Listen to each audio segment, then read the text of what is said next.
Hello दोस्तों, एक बार फिर से स्वागत है आपका मेरे यूट्यूब चैनल आरएस नोट्स पर। और आशा करता हूं दोस्तों आप सब स्वस्थ होंगे, मस्त होंगे। दोस्तों आपका रीट का एग्जाम होने जा रहा है, तो उसके लिए हम आपके लिए एक मोस्ट इम्पोर्टेंट मॉक टेस्ट दोस्तों लेके आए हैं, जिसमें आपको लेवल 1 के लिए बाल मनोविज्ञान और पर्यावरण अध्ययन के मोस्ट इम्पोर्टेंट क्वेश्चन दोस्तों मिलेंगे। दोस्तों आप साथ ही साथ उत्तर देते चलिएगा और अंत में कमेंट करके अपने मार्क्स जरूर बता दीजिएगा कि आपके 60 में से कितने जवाब सही मिले दोस्तों। तो आइए दोस्तों बाल मनोविज्ञान के प्रश्नों से शुरू करते हैं। तो पहला है, बुद्धि लब्धि के संबंध में क्या सत्य है? बुद्धि लब्धि के संबंध में क्या सत्य है दोस्तों? हमें सही कथन बताना है। तो ये है दोस्तों ऑप्शन सी कि कालानुर्मिक आयु से व्युत्क्रमी संबंधित है।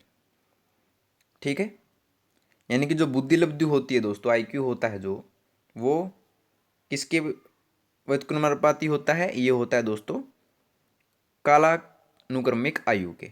ठीक है दोस्तों, टाइम लिख देता हूँ इसको, टाइम एज। ठीक है, ये इसके व्युत्क्रमानुपाती होता है, तो ऑप्शन सी दोस्तों इसका सही जवाब होगा। ठीक है, चलते हैं अगले पर कि शिक्षा बच्चों की सहायक होती है उनके किस विकास में? शिक्षा बच्चों की सहायक होती है दोस्तों, किस में सहायता करती है शिक्षा बच्चों की? ये करती है दोस्तों सर्वांगीण विकास में। ऑप्शन सी है जो दोस्तों इसका जवाब होगा। ठीक है, हर एक क्वेश्चन महत्वपूर्ण होगा दोस्तों, आप वीडियो के साथ अंत तक जुड़े रहिएगा। अगला, हिंदी अक्षरों को बालक किस उम्र में पहचानने लगते हैं? हिंदी अक्षरों को बालक किस उम्र में पहचानने लगते हैं?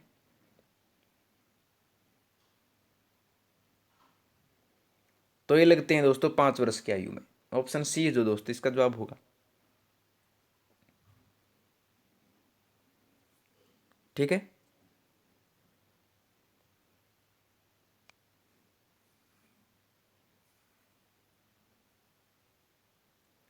अगला, सीखे हुए ज्ञान कौशल या विषय का अन्य परिस्थितियों में उपयोग करने को क्या कहते हैं?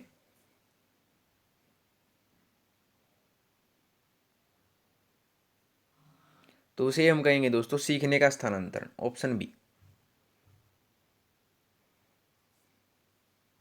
ठीक है,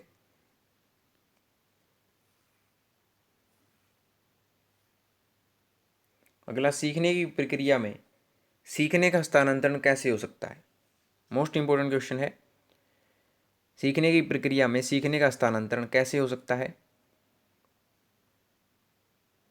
तो ये हो सकता है दोस्तों शून्य भी हो सकता है, नकारात्मक भी और सकारात्मक भी, तीनों प्रकार से हो सकता है।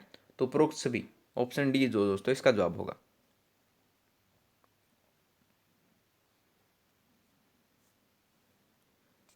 ठीक है,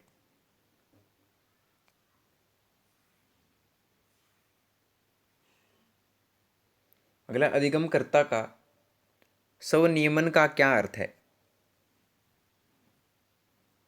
अधिगमकर्ता का स्वनियमन का क्या अर्थ है? तो इसका अर्थ है दोस्तों अपने सीखने का स्वयं अनुवीक्षण करने की योग्यता। ऑप्शन बी इसका जवाब होगा दोस्तों, ऑप्शन डी।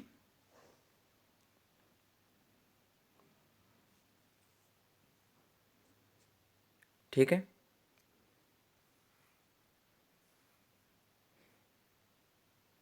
अगला, बुद्धि लब्धांक के आधार पर विभिन्न समूहों में विद्यार्थियों का वर्गीकरण उनकी स्वगरिमा को ब्लैंक है और उनके शैक्षणिक निष्पादनों क्या करता है?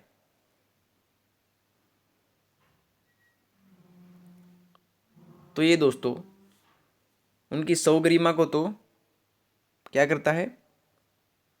घटाता है, और उनके शैक्षणिक निष्पादन को प्रभावित नहीं करता। तो ऑप्शन बी जो है दोस्तों इसका सही जवाब होगा।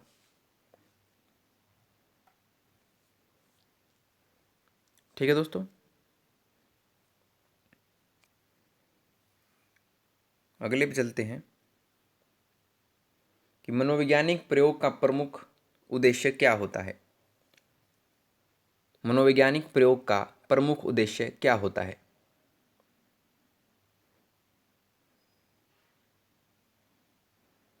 तो ये होता है दोस्तों प्रभाव संबंध का कारण पता चलता है। ऑप्शन बी जो है दोस्तों इसका सही जवाब होगा। ठीक है दोस्तों।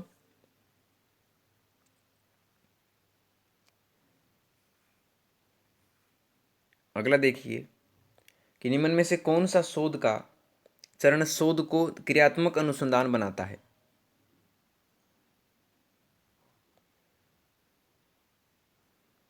तो ये बनाता है दोस्तों कि प्रोग्राम का क्रियान्वयन एवं अंतिम मूल्यांकन। ऑप्शन बी दोस्तों इसका जवाब होगा।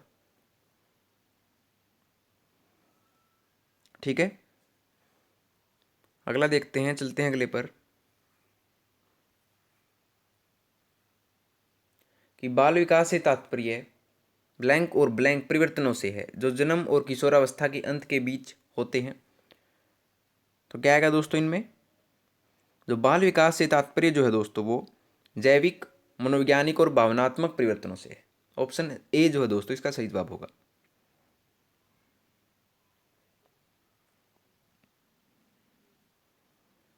ठीक है दोस्तों।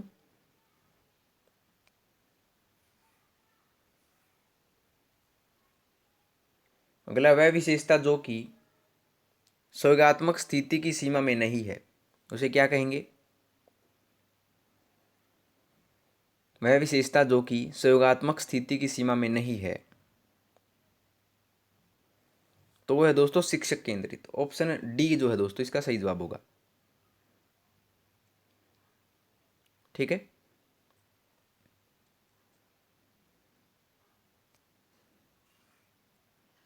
अगला देखिए कि इदम अहम व प्राअहम किस संरचना के भाग हैं। इदम अहम व प्राअहम किस संरचना के भाग हैं। तो ये भाग हैं दोस्तों व्यक्तित्व के। ऑप्शन बी जो है दोस्तों इसका सही जवाब होगा। बार बार पूछा गया क्वेश्चन है।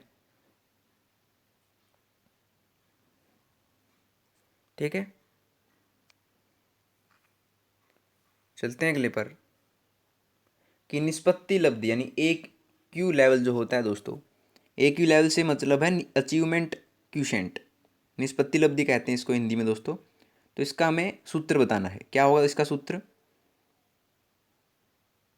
तो ये है दोस्तों option D, E A by M में गुना 100। ई ए होता है दोस्तों एजुकेशनल एज यानी कि शैक्षिक आयु, और मेंटल एज होता है एम ए, तो मानसिक आयु गुना 100। ऑप्शन डी जो है दोस्तों इसका सही जवाब होगा। ठीक है। अगला देखिए कि मूल्यांकन का मुख्य उद्देश्य क्या होना चाहिए। मूल्यांकन का मुख्य उद्देश्य क्या होना चाहिए। तो ये होना चाहिए सीखने में होने वाली कमियों का निदान और उपचार करना। ऑप्शन बी जो है दोस्तों इसका सही जवाब होगा।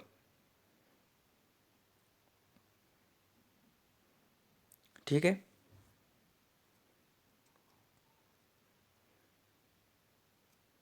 अगला देखते हैं कि आप कमजोर विद्यार्थी को कैसे पढ़ाओगे।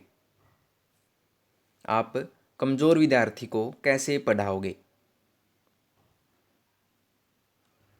तो इसमें दोस्तों आप उसे अलग से समय देकर पढ़ाओगे। तो ऑप्शन सी जो है दोस्तों इसका सही जवाब होगा। आप उसे अलग से समय देकर पढ़ाओगे अगर बच्चा कमजोर है तो।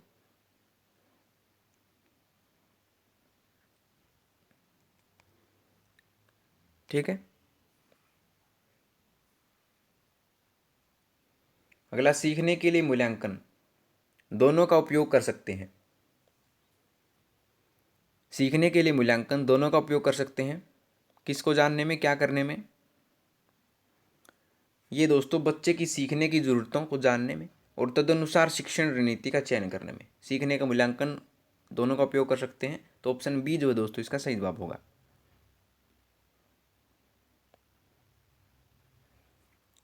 ठीक है दोस्तों।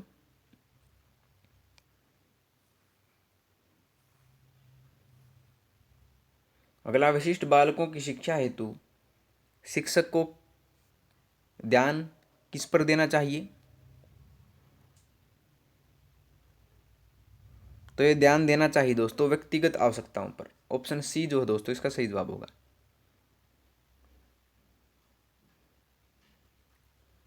ठीक है।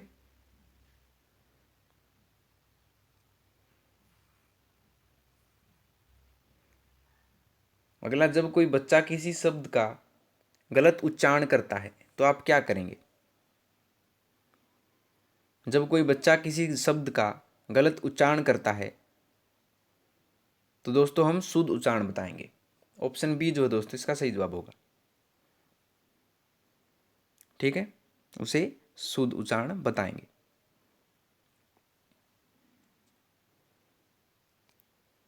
अगला देखते हैं, व्यक्तित्व के संगठन का स्वरूप क्या है? व्यक्तित्व के संगठन का स्वरूप क्या है दोस्तों? तो ये है मनोवैज्ञानिक और शारीरिक। बार बार पूछा गया क्वेश्चन है दोस्तों, मनोवैज्ञानिक और शारीरिक रूप जो है वो व्यक्तित्व के संगठन का स्वरूप होता है। तो ऑप्शन बी जो है दोस्तों इसका सही जवाब होगा। ठीक है। अगला, बच्चे सीखते हैं। बच्चे कैसे सीखते हैं दोस्तों? तो बच्चे जो हैं वो पढ़कर, चर्चा कर, सुनकर, सोचकर और प्रतिबिंबित करने आदि से सीखते हैं दोस्तों। ऑप्शन बी इसका जवाब होगा।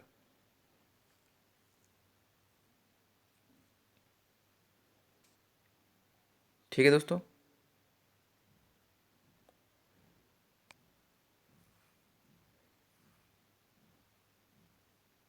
अगला, विद्यालयों को किसके लिए व्यक्तिक भिन्नताओं को पूरा करना चाहिए? विद्यालयों को किसके लिए व्यक्तिक भिन्नताओं को पूरा करना चाहिए?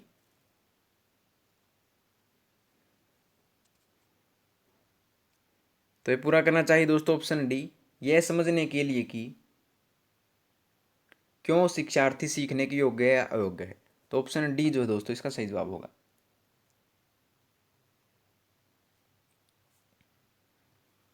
ठीक है। अगला देखिए कि आप कक्षा का अवधान केंद्रित कैसे कर सकते हैं? आप कक्षा का कैसे कर सकते हैं दोस्तों? तो हम कर सकते हैं ऑप्शन डी, उद्दीपन परिवर्तन द्वारा। ऑप्शन डी जो है दोस्तों इसका सही जवाब होगा। ठीक है।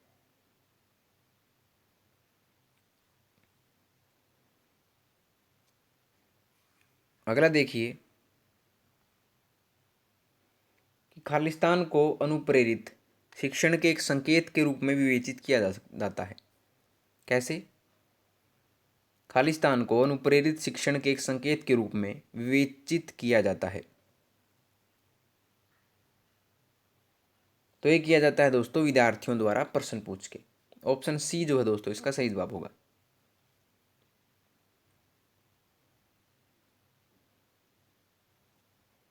ठीक है दोस्तों।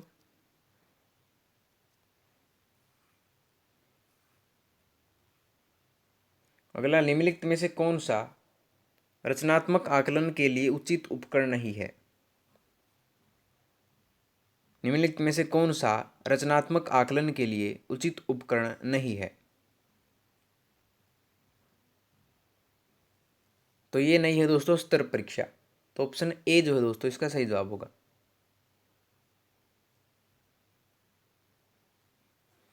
ठीक है।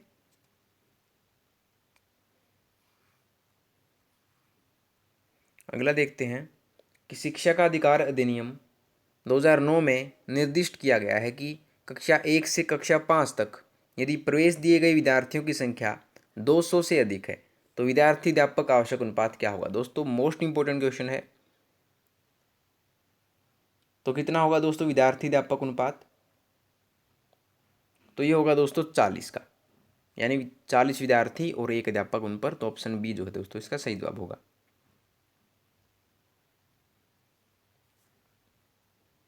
ठीक है।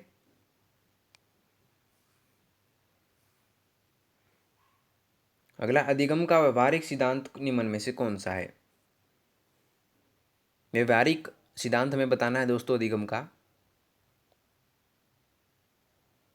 तो ये है दोस्तों प्रबलन सिद्धांत भी है, संबंध प्रतिक्रिया का सिद्धांत भी है और स्किनर का क्रिया प्रसूत अधिगम का सिद्धांत भी है। तीनों है दोस्तों व्यवहारिक सिद्धांत। तो ऑप्शन डी जो है दोस्तों उपरोक्त सभी इसका जवाब होगा।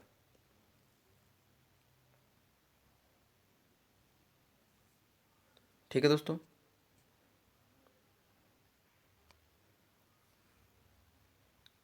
अगला देखते हैं कि शिक्षार्थियों में व्यक्तिगत भिन्नताओं को संबोधित करने के लिए एक विद्यालय किस प्रकार का सहयोग उपलब्ध करवा सकता है।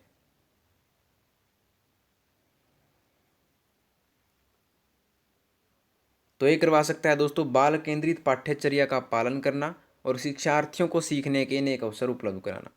ऑप्शन बी जो है दोस्तों इसका सही जवाब होगा।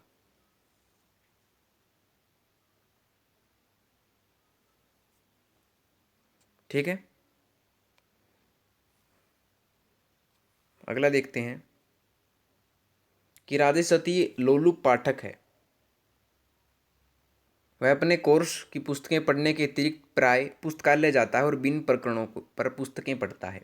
इतना ही नहीं, राजेश भोजन अवकाश में अपने परियोजना कार्य करता है। उसे परीक्षाओं के लिए पढ़ने के लिए अपने शिक्षकों अथवा अभिभावकों द्वारा कभी भी कहने की जरूरत नहीं है। वह वास्तव में सीखने का आनंद लेता नजर आता है। उसे किसके रूप में सर्वाधिक बेहतर रूप से वर्णित किया जा सकता है। आ गया दोस्तों क्वेश्चन समझ में। तो उसको जो है आंतरिक रूप से अविपरीत शिक्षार्थी के रूप में बेहतर रूप से वर्णित किया जा सकता है। तो ऑप्शन ए जो है दोस्तों इसका सही जवाब होगा। यानी कि हमेशा पढ़ता ही रहता है वो।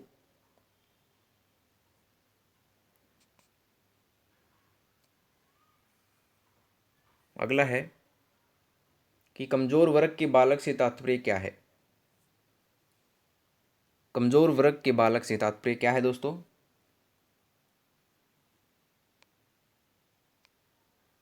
तो इससे तात्पर्य है ऐसे अभिभावकों के बालक से जो सरकार द्वारा निर्धारित न्यूनतम सीमा की वार्षिक आय की सीमा से नीचे के वर्ग में आते हैं। तो ऑप्शन डी जो है दोस्तों इसका सही जवाब होगा। ठीक है, उनको कमजोर वर्ग कहा जाएगा।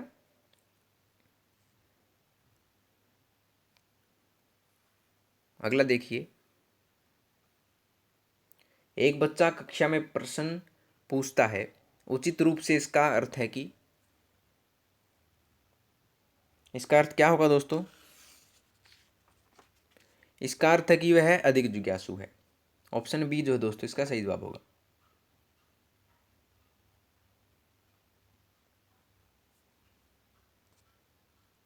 ठीक है।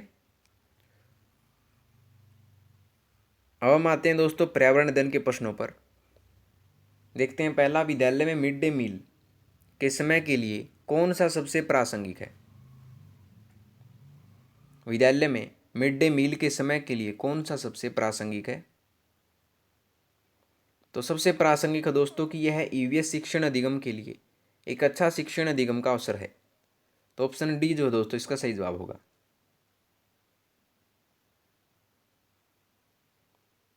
ठीक है। आसान आसान क्वेश्चन होंगे दोस्तों, महत्वपूर्ण क्वेश्चन होंगे। अगला, पर्यावरण अध्ययन के संदर्भ में बोझ के बिना सीखना क्या बताता है। पर्यावरण अध्ययन के संदर्भ में बोझ के बिना सीखना क्या बताता है दोस्तों। तो ये बताता है बोध का भार कम करने की जरूरत है। ऑप्शन ए दो है दोस्तों इसका सही जवाब होगा। ठीक है।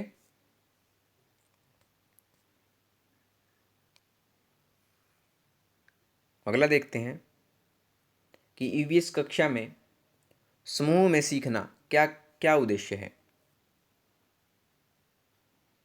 ईवीएस कक्षा में समूह में सीखने का क्या उद्देश्य है दोस्तों। तो इसका उद्देश्य है सहयोग के मूल्यों को लागू करने और एक साथ काम करने के लिए प्रत्येक बच्चे को सक्रिय रूप से भाग लेने और सीखने में सक्षम बनाना। तो ऑप्शन जी ए जो है दोस्तों इसका सही जवाब होगा।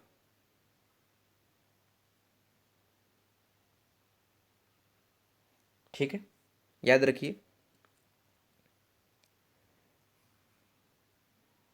अगला देखते हैं कि बाला का रूप क्या है दोस्तों। बाला का पूरा रूप हमें बताना, पूरी फुल फॉर्म BALA। तो इसका पूरा रूप होता है दोस्तों building as learning aid. Building as learning aid जो है दोस्तों इसका पूरा रूप होता है। तो ऑप्शन ए जो है दोस्तों इसका सही जवाब होगा। अधिगम सहायक के रूप में बिल्डिंग। मोस्ट इंपॉर्टेंट क्वेश्चन है।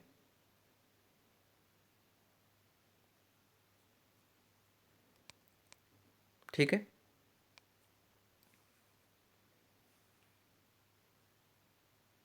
अगला है वैकल्पिक ढांचे का क्या अर्थ है। वैकल्पिक ढांचे का क्या अर्थ है दोस्तों। तो इसका अर्थ है विचार जो अवधारणाओं के औपचारिक रूप से स्वीकृत स्पष्टीकरण से अलग है। तो ऑप्शन डी जो है दोस्तों इसका सही जवाब होगा।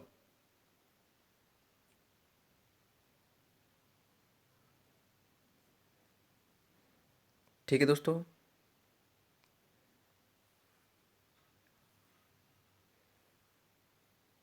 अगला, महिलाएं पुरुषों की तुलना में कमजोर हैं, यह एक क्या है।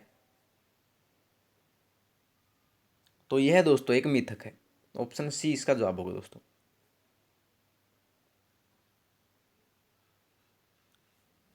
ठीक है।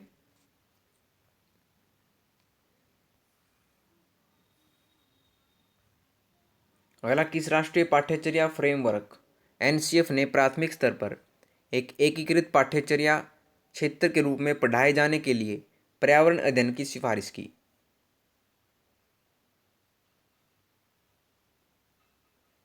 तो ये की दोस्तों एनसीएफ 1975 में। ऑप्शन बी जो है दोस्तों इसका सही जवाब होगा। ठीक है।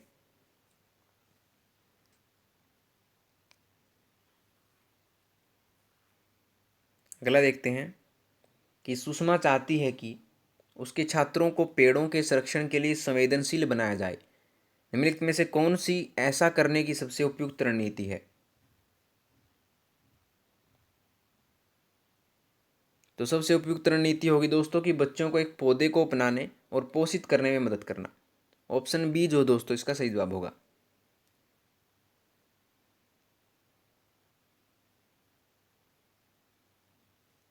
ठीक है।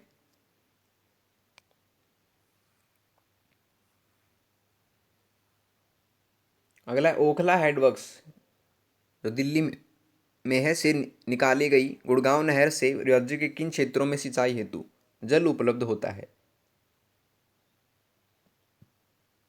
मोस्ट इंपॉर्टेंट क्वेश्चन है दोस्तों। तो ये होता है भरतपुर। भरतपुर में जो है सिंचाई हेतु जल उपलब्ध होता है इनसे। ऑप्शन बी ही इसका जवाब है दोस्तों।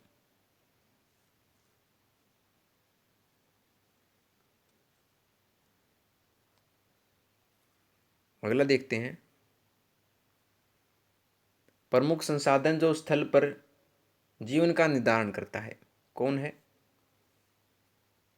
प्रमुख संसाधन जो स्थल पर जीवन का निर्धारण करता है, तो ये है दोस्तों तापक्रम। ऑप्शन सी इसका जवाब होगा।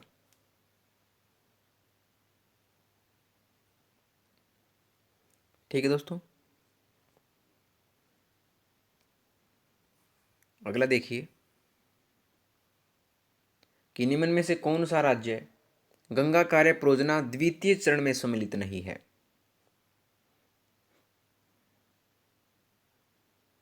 तो कौन नहीं है दोस्तों। तो ये नहीं है मध्य प्रदेश। ऑप्शन सी इसका जवाब होगा दोस्तों। ठीक है। अगला देखते हैं हम कि स्थलीय हरे पादपों की पत्तियों द्वारा उपलब्ध सौर ऊर्जा का कितना भाग खाद्य ऊर्जा में परिवर्तित किया जाता है।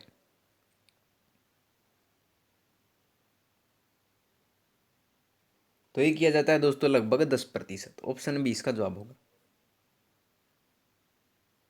ठीक है।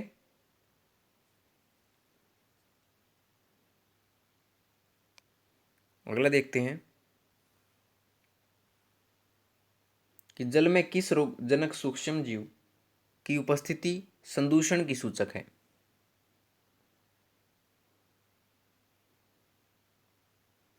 तो ये है दोस्तों कोलीफॉर्म जीवाणु। ऑप्शन ए इसका जवाब होगा।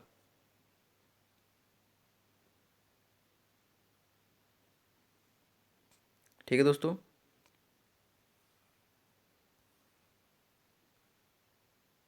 अगला, अमृता देवी बिश्नोई के त्याग के लिए प्रसिद्ध खेजड़ली गांव कहाँ अवस्थित है? अमृता देवी बिश्नोई के त्याग के लिए प्रसिद्ध खेजड़ली गांव कहाँ अवस्थित है?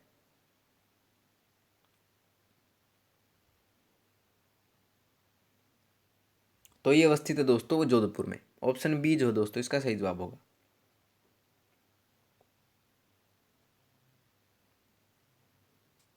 ठीक है।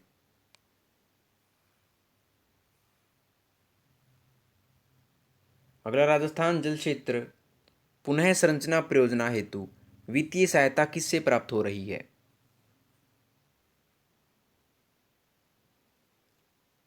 किससे हो रही है दोस्तों? ये हो रही है विश्व बैंक से, वर्ल्ड बैंक से ये हो रही है। ऑप्शन डी इसका जवाब होगा दोस्तों।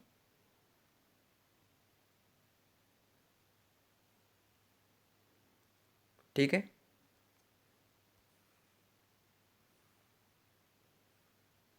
अगला, विश्व वन्य जीव सप्ताह कब मनाया जाता है?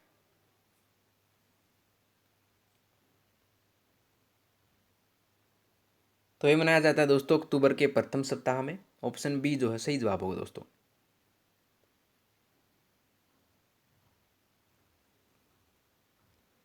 ठीक है।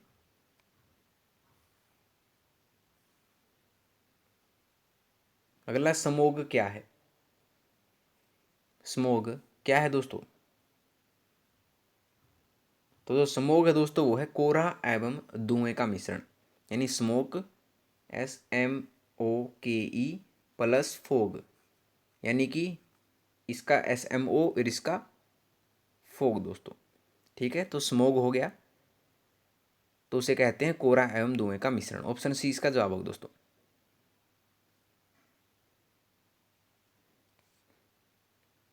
ठीक है।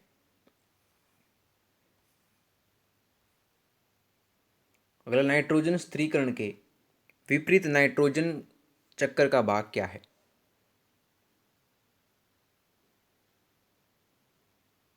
तो ये दोस्तों विनाइट्रीकरण। ऑप्शन ए जो है इसका सही जवाब होगा दोस्तों।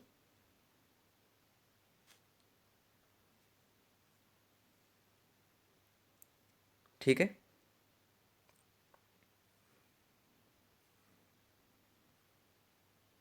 अगला, नहर सिंचाई की स्थानीय प्रणाली कुलह कहाँ लोकप्रिय है? नहर सिंचाई की स्थानीय प्रणाली कुलह जो है दोस्तों वो कहाँ पर? ये है दोस्तों हिमाचल प्रदेश में। ऑप्शन डी इसका जवाब होगा।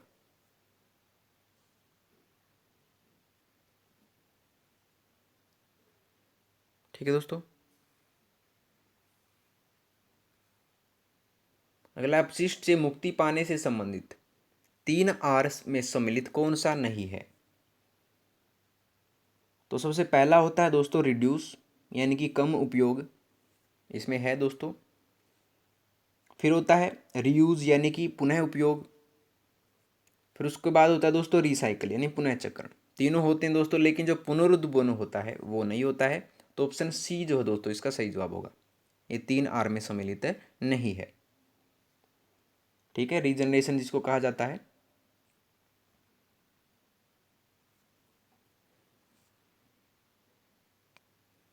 अगला देखिए, निम्नांकित में से कौन अंतरिक्ष में नहीं पाया जाता है? निम्नांकित में से कौन अंतरिक्ष में नहीं पाया जाता है? तो ये नहीं पाया जाता है दोस्तों brittle star. Option B. Brittle star जो है दोस्तों वो स्टार फिश होती है जो कि समुद्र में पाई जाती है। इसका अंतरिक्ष से कोई लेना देना नहीं है। तो ऑप्शन बी इसका सही जवाब होगा दोस्तों।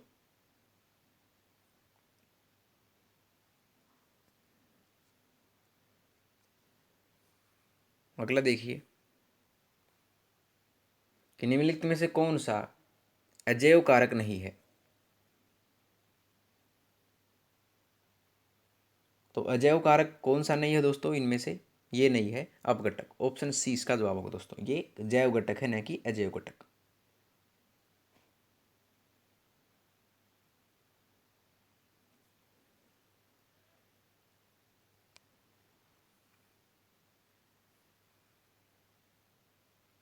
अगला, असत्य कथन का चयन करें।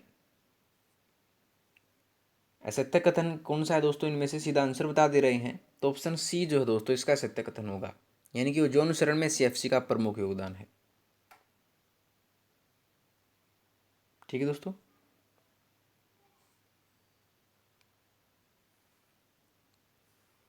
अगला देखिए कि निम्न में से कौन सा एक जल प्रदूषक नहीं है। तो इनमें से जल प्रदूषक कौन सा नहीं है दोस्तों, ये नहीं है, ऑप्शन बी एरोसोल इसका जवाब होगा दोस्तों, ऑप्शन बी।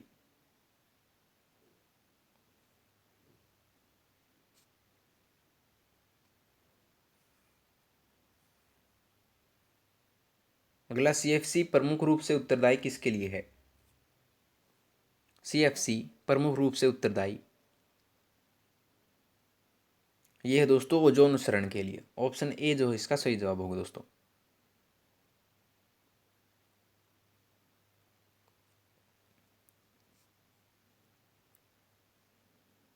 अगला देखिए,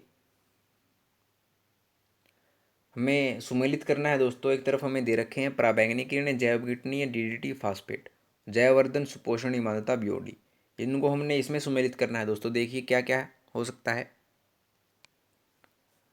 तो सबसे पहला दोस्तों पराबैंगनी किरणें। पराबैंगनी किरणें जो हैं दोस्तों वो किससे संबंधित हैं,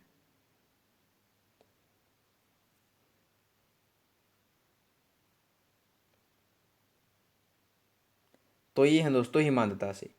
किससे, पराबैंगनी किरणें जो हैं वो हिमांतता से संबंधित हैं। जैव अपघटनीय जो है दोस्तों किससे संबंधित है, जैव अपघटनीय दोस्तों किससे है,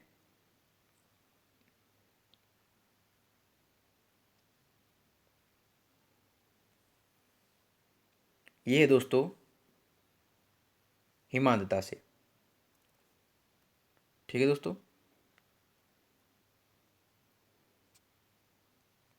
जो पराबैंगनी किरणें वो किससे थी, वो थी दोस्तों हिमांतता से। जैव अपघटनीय किससे संबंधित है, ये है दोस्तों बीओडी से।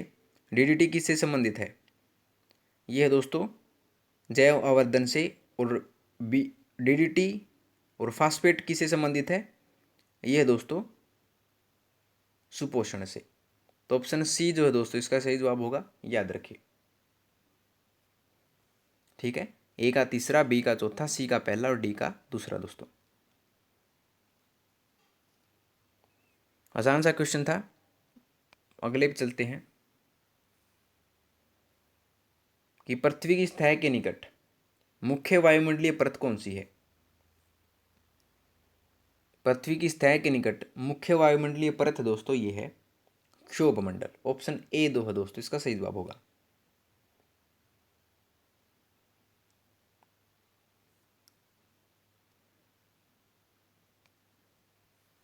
अगला देखिए, निम्न में से कौन सा वाहन कारित प्रदूषक नहीं है।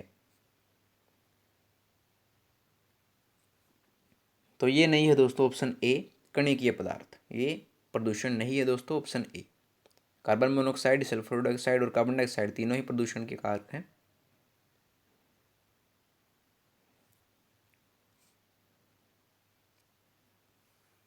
चलते हैं अगले पर कि हरित गृह प्रभाव किससे संबंधित नहीं है। तो ये संबंधित नहीं है दोस्तों सुपोषण से, ऑप्शन ए।